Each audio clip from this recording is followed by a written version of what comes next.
That's why they put the single lens, the split image in the Nikon ground glass, because they want you to be able to focus it with a small lens, not with a big lens. You don't need it with a big lens. With a small lens, you need it, because everything looks sharp. If you try to do it on a ground glass, I know what I'm talking about. It's a fact. Hello, welcome once again to Stuff and Things, where I like to talk about stuff and occasionally even things.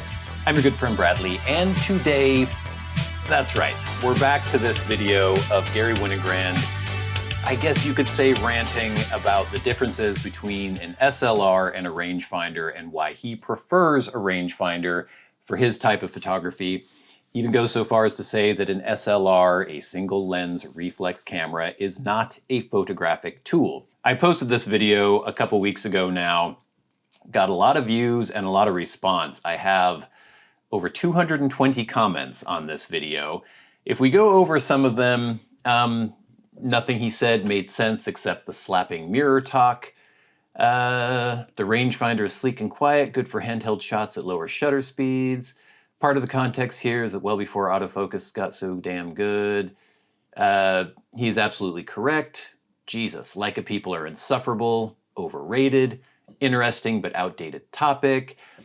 A lot of responses and some really good discussions in the comments. And I wanted to revisit this video because, first of all, I think that I left a few things out. There were things that I didn't explain well enough, and especially when I was trying to illustrate what he meant by showing you through the viewfinder of a rangefinder and an SLR. I don't think I illustrated that as good as I could have. And then I also wanted to respond to some of the general mood in the comments, some of the things that people were pointing out. I think a lot of people were bringing in modern cameras into the discussion, talking about modern digital mirrorless cameras and things, contrasting that with, you know, a modern digital Leica and then like a Sony mirrorless camera. And I don't think that really has any bearing on this discussion. This is about film. It's about analog film cameras. So I think we need to leave the modern stuff out of the discussion. I also failed to mention that on an SLR, the lens is always wide open when you're composing the shot. If you have, here's my Nikon FE2. If I'm looking through the viewfinder here, which I have to actually take the lens cap off because you're seeing through the lens. If I'm looking through here, it is always wide open unless I use the depth of field lever, which is right here. It will stop the lens down when you do that. But otherwise, you're seeing the lens wide open. This lens has a maximum aperture of 2.8. If I put this on f16 and then I stop down, you can tell that you are stopping down. And then also when the shutter is actually actuated, that is when the lens will stop down. When it's taking the picture, the mirror will flap, the lens will stop down.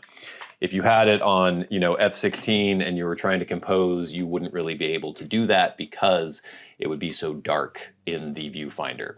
So I failed to mention that. I was talking about apertures when I was discussing looking through the different viewfinders. Obviously, nothing matters on the rangefinder because you aren't seeing through the lens at all. You're just seeing through the optical viewfinder right here. It's just a window. This window connects to this window. And when you look through, you see a superimposed frame line. You see the rangefinder patch in the middle. But I can see through this camera right now, even though I have a lens cap on, because it doesn't matter. Doesn't matter what the aperture is. None of that matters when you're looking through this. You're just seeing the world. Doesn't matter in this as far as the aperture, but when I was talking about aperture, I was thinking more in terms of what the end result will be with the photograph. But I should have made that clear that the aperture doesn't matter in this either when you are looking through it. But you are seeing through the lens, but you're not seeing the lens stop down to the aperture that you have selected. So that was a mistake. Definitely wanted to mention that. So let me go through some of these comments though. I'm not going to read all of them. Like I said, there are over 220 of them. I tried to keep up with as many of them as I could. Then towards the end of the video, I will show you an updated version of me trying to illustrate what Garry was saying. So let's just go back to the very beginning of this first. The very beginning of his comments. You talked about the view camera being, in a sense, archaic. Yeah. What would you say to somebody who said that the rangefinder Leica is archaic compared to the automatic exposure SLR? Oh, I think that'd be stupid. And I could support it, of course. Well, the SLRs, single lens reflex cameras, all right? If you're using them, first of all, with, say, 35 millimeter or 28 millimeter lenses, even 50 millimeter lenses, right? There's they put those little split images on those ground glasses, right? You know why?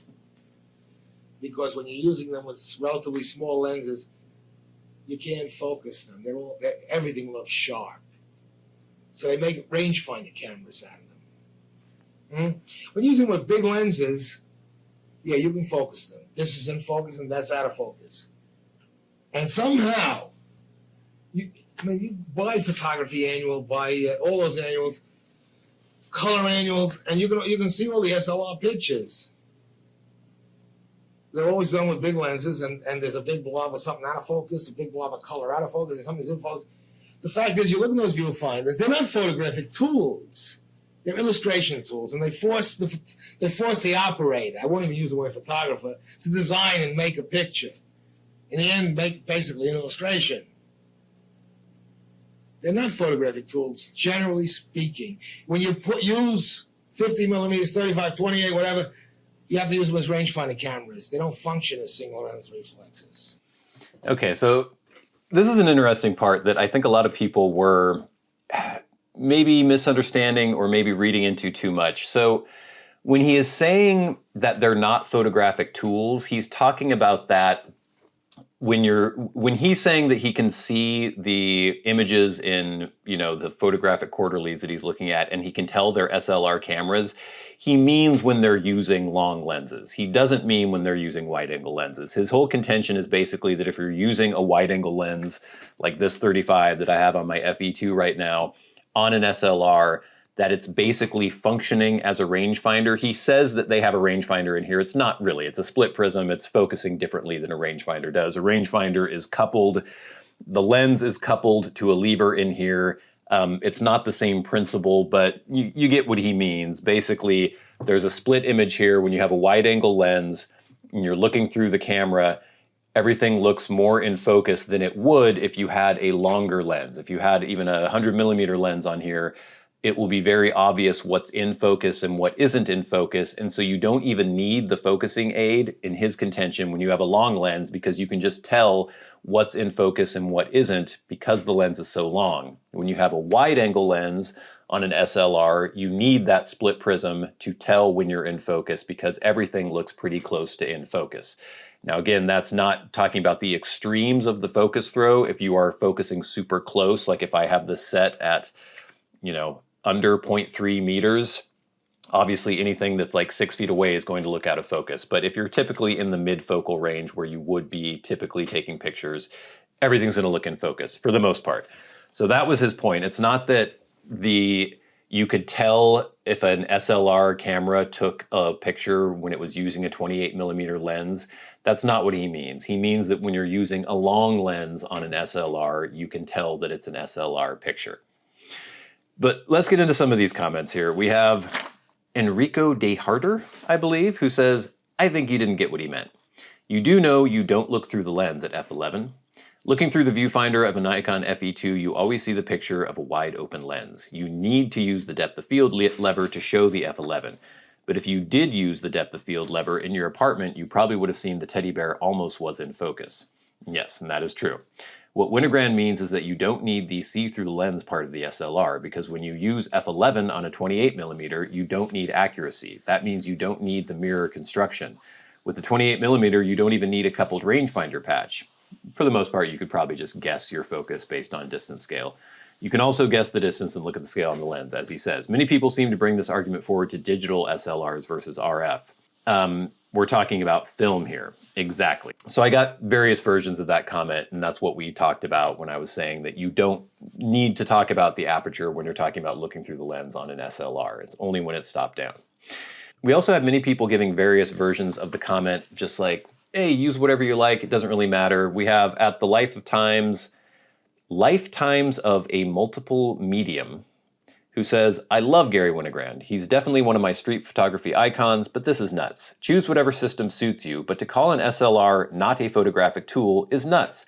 He doesn't want a camera with parts he's not using. Fine, use the rangefinder, but don't try to justify it with some crazy-ass explanation. Imagine telling someone to buy a mirrorless camera only with parts that you're using in this day and age? No, just focus on your art, people, and use what makes you happy while engaged in your art. There's no right way to use a paintbrush, and there's no right camera brand or system. Just do your thing your way, using what you like, and everything is cool. Geez, Garry, rant over. So yeah, basically we had a lot of different variations of that kind of comment as well. A lot of people just saying that he's an idiot, he doesn't know what he's talking about, I don't like his photography anyway. We have @LewisJones who said, he's basically saying that out of focus, bokeh areas of an image whilst composing your image can drastically affect how you see and compose the image. This becomes more obvious at focal lengths above 50 millimeters. The rangefinder lets you compose as your eyes see the world, not as a lens sees the world. The SLR lets you see exactly what the lens sees. And yes, that's basically what I was trying to say, and maybe I wasn't as clear as I could have been in the original video. But I think that is the main focus of his argument. He's saying, I think the main point of contention is his definition of photography versus illustration. In his mind, in his worldview, it seems to me that his idea of a photograph is a documentary style photograph. It is capturing the world. It is capturing an image. It is capturing what you can see with your eyes. And he talks about you composing the image with your eyes and not the camera composing the image. So in his mind, I think for the most part, a photograph should have wide depth of field. Most things in the frame should be in focus because when you're looking around, everything's in focus. If I'm focusing on this, I can still see everything else in focus behind it. When I look at just a wide angle of my room, everything in my room is in focus. I'm not having these areas of bokeh. There's not background blur when I'm looking at things. If I focus closely on something, then I'm not really paying attention to the things behind it, but I can still see them and they're still perfectly clear and perfectly sharp. So I think that the main point of contention is whether or not you agree with his contention that a photograph is documentary style photography, the kind of photography he does, and an illustration is the kind of photographs that people might take with a long lens that has narrow depth of field and has areas of, extreme bokeh and areas that are very sharp. If you don't agree with that central point, then you're probably not going to agree with his argument in general. I think it's perfectly fine for him to have a very strong opinion about this because he's an artist. He is making art. He is also very accomplished. By this point, he had had his career for decades and had been doing this for a very long time. So I think it's perfectly reasonable to have a very strongly held belief about the kind of art you do. If he didn't think those kinds of photographs were photographs, that they were illustrations, and that documentary style photography is photography, I'm not going to argue with him, but you might not agree with that, and therefore you might not agree with his entire point. I guess it maybe is the difference between documentary style photography and then fine art photography. And maybe he doesn't consider fine art photography photography, he considers it illustration. Maybe it's just a question of semantics. I'm going to show you the footage I took when I took my two cameras, my Nikon FE2 and my Leica M4 out to the seaside to give a better illustration of looking through the viewfinder of both of these cameras. I did the Nikon FE2 with a 35mm and then a 105mm lens, and then I showed you the 35mm lens on the rangefinder. Wouldn't really make any difference what lens I had on it other than the frame lines that you would see, but hopefully I did a little bit better illustrating his point with the footage I'm about to show you. Okay, so here we go with our Nikon FE2, and on this I have a 35mm lens. Now in the previous video I kept talking about the aperture, and I should have mentioned that obviously that doesn't really matter when you're looking through the viewfinder. The lens is always wide open when you're trying to focus it. It's only when you take a picture that the lens actually closes down to whatever aperture you have it set at. So I was thinking more in terms of the results of the picture. So if I have it at f11 and I'm around 2 meters or about 7 feet for my focal distance, then everything is basically going to look sharp and in focus. And this is where I typically am when I'm doing photography, when I'm walking around, taking pictures of people or things. If I do focus very close, if I go all the way to 0.3 meters, you will see that no, not everything is in focus, but that's obviously because the lens is opened up to 2.8 as you're looking through this, and because I'm focusing so close. But for the most part, I'm never going to be focusing that close when I'm walking around taking pictures. I'm typically right around here, which is about 2 meters or about, I don't know, 7 feet, somewhere around there. So you can see, you're seeing through the viewfinder, and you're seeing basically everything in focus. And in that way, he was saying that it is similar to what you're seeing when you're looking through a rangefinder, because with the rangefinder, you're not looking through the lens at all. And so you're just seeing a window onto the world. Everything looks sharp. Everything looks as though it's in focus. Now, as I mentioned, if you do focus to the minimal focal distance, which on this lens is 0.3 meters, things will get out of focus. But you're typically not going to be there. You're going to be around 2 meters. Now, let's put on a 105 millimeter lens, because that's really what he was talking about. So what he was saying is that if you are using an SLR and you're using a lens that is longer than 35 or 50 millimeters, that's when the camera ceases to be a, quote, photographic tool, and you cease to be a photographer, you become an illustrator. So let's see if we can illustrate his point here. So if we take off the 35, if I can do this without ruining the setup I have here.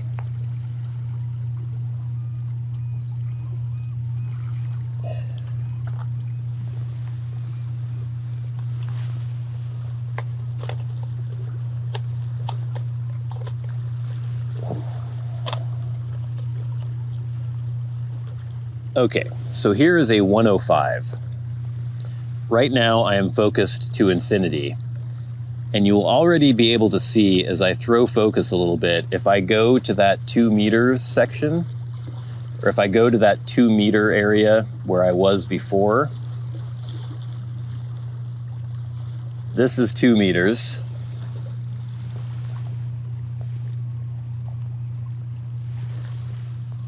And you'll be able to tell that those pylons in front are very out of focus.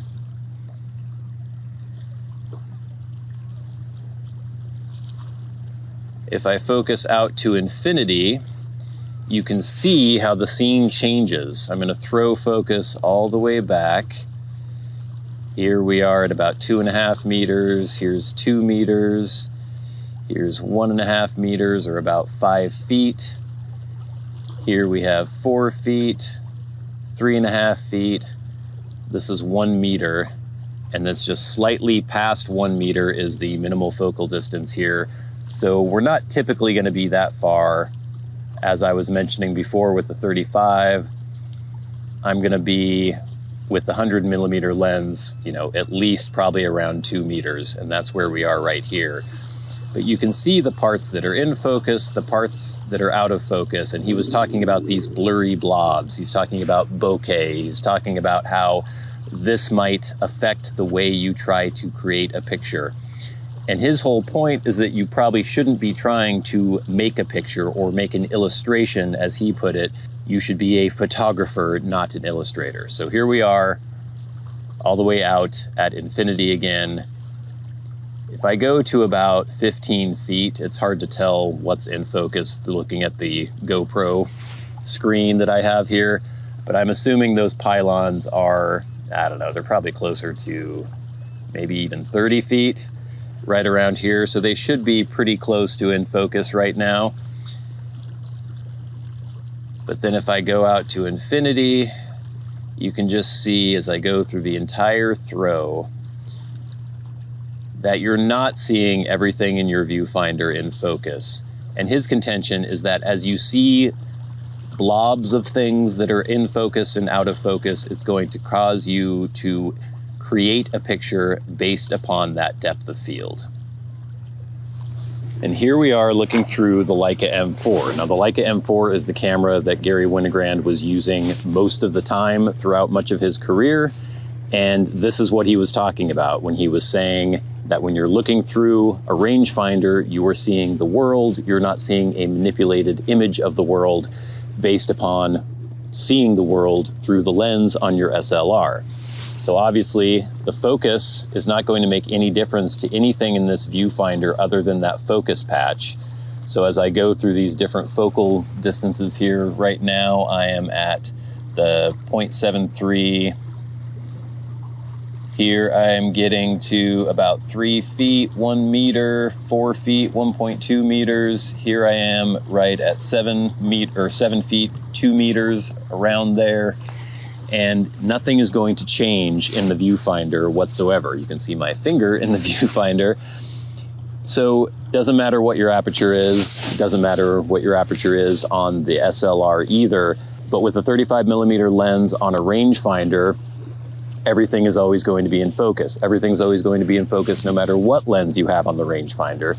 But with the SLR, he's saying with wide angle lenses like a 28mm or a 35mm, everything will still pretty much be in focus as long as you're at this similar focal distance, like around 2 meters. If you go really close, like I mentioned, things will look out of focus in the viewfinder on an SLR.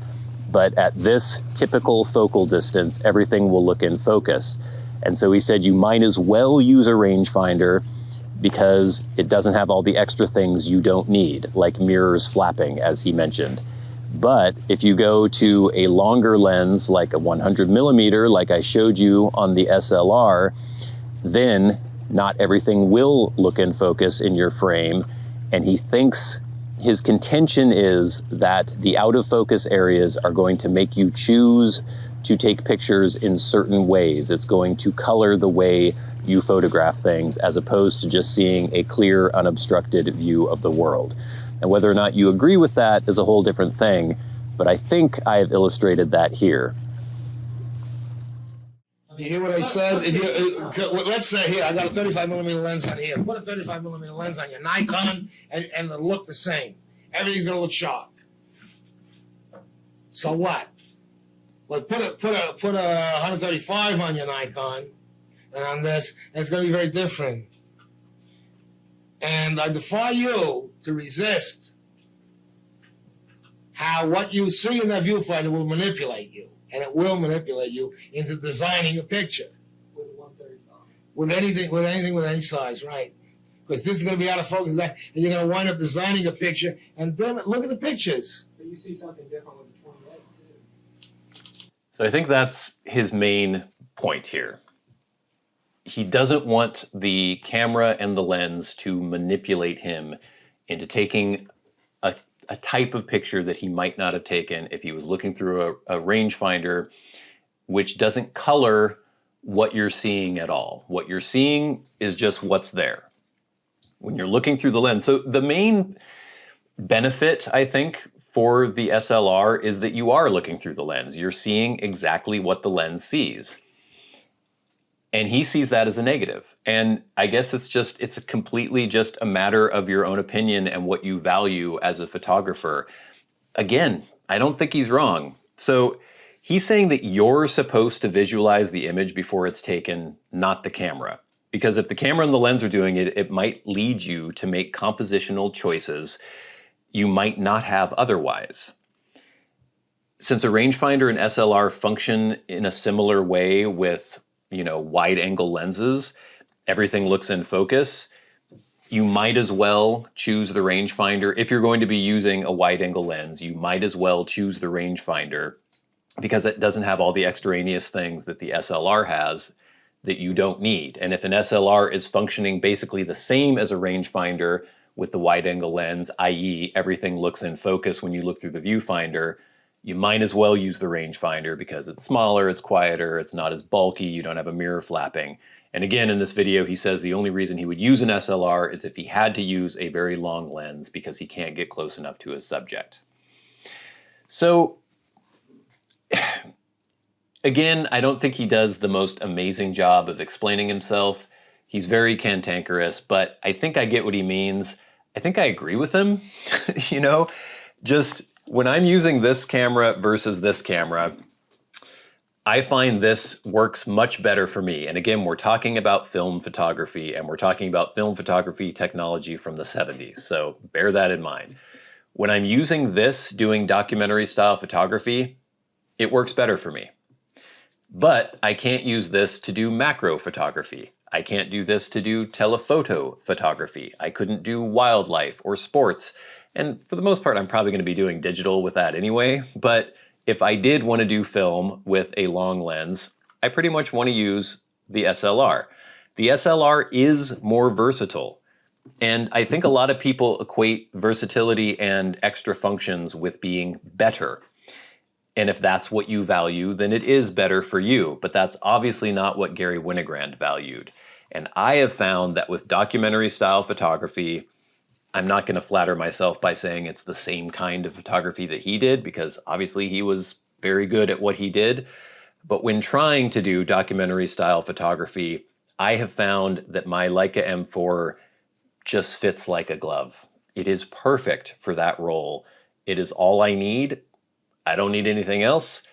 But if I need a different tool for a different kind of job, I will pick the SLR. And I still love this SLR. I think SLRs are great. And yes, they are more versatile. They're more of a jack of all trades, I would say, than the rangefinder.